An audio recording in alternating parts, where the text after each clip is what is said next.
With Donald Trump now in office, the DEI witch hunt has begun. And in addition to basically destroying even the basic concept of diversity, equity, or inclusion in government, the Trump administration is also looking to set up snitches that will find out if anything is being done that you could describe as kind of like DEI. No, we got to root that out too. So we're at the point in this fascist regime where they're turning neighbor against neighbor and getting them to rat each other out for, I don't know, talking to someone of a different race. We'll see how far this goes. But emails have already gone out to federal employees instructing them to report evidence of hidden DEI programs. You can see it right there. Ken Klippenstein spread this on Twitter yesterday. And the idea is, so they're saying these programs divide Americans by race. Wait, no, that's their job. They're gonna be dividing us by race, the races that get to work and the races that don't. That'll be fun. And result in shameful discrimination. They're literally racing towards discrimination. It wastes taxpayer dollars. Was this free, doing this whole purge? That's gonna be free? No, we're gonna pay for that. And so there's also a bit of an issue with this because very often when they've set up these systems where you can report people who've gotten an abortion or report people who are trans or whatever, they tend to get trolled. And it looks like that's what's gonna happen with this because Craig sent an email to, it's DEIA-truth@opm.gov. Sorry, I shouldn't have said that. That might result in somebody watching this video trolling him. But that person put up some suspicious hires. These are people who are put in their positions solely because of their race and or gender, despite the fact that they are wholly unqualified for their jobs, and in some cases have criminal records. And that's Donald Trump, JD Vance, Pete Hegseth, RFK Jr., Elon Musk, Stephen Miller. I mean, there's way more than that. People who have been chosen for dark DEI purposes. And so, totally true. He's chosen people just because he's doing DEI for Fox hosts. Also, by the way, more substantive, Francesca, someone raised this. I think it was in the replies to Ken Klippenstein. Do you know what one of the most institutionalized DEI-esque programs we have across America is? Is it a sort of person that we try to make sure have job opportunities? Oh yeah, I mean, is it? I think it's the GI Bill. Yeah, it's veterans, 100%. And by the way, we should do that. I think that's great.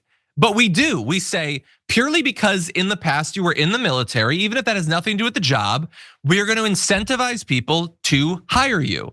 That is DEI. DEI is not just a racial thing, it's across many categories. So are we gonna be killing those programs?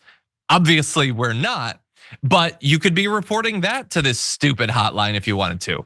What do you think about this? My question is Rachel Dolezal now black? Like, does she, because I feel like the black, like the African American race is inherently discriminatory against white people. And so like, can Rachel now be officially black to have some white representation among black Americans? I think that's progressive. I don't know. I mean, I'm pretty sure she's now black. This is beautiful. If she that donates email once to him, again. maybe. DEIA-truth@opm.gov. DEIA-truth@opm.gov. Please report wherever you see a DEI hire, a very suspicious DEI hire. And in all seriousness, this is disgusting.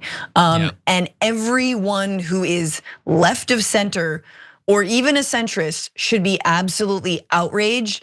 This is saying that the small minimal programs to try and have a more diverse federal workforce, wherever they may be, and the government does employ a lot of Black Americans, Latino Americans, Asian Americans, that is folly, that's not good, that is actually racist against white people, something that doesn't exist, but of course Stephen Miller thinks it does. And we cannot allow that. And it is so wholly amazing that the MAGA movement, that Trump, that all of these folks, that just sort of white fragility in general can be so like offended and oppressed by a small program, a minuscule, trying to just make a dent in it. Hey, could we just have a few more women in the No, absolutely not. We're not asking for equity, it's just a little bit. No, absolutely not. And so, that's what they get. So we're gonna have to go for the whole enchilada, baby. Matriarchy now, let's go. Members make a difference here at TYT. You help make the show happen, and we see you in the chat with your loyalty badge. Click the join button to become a member today.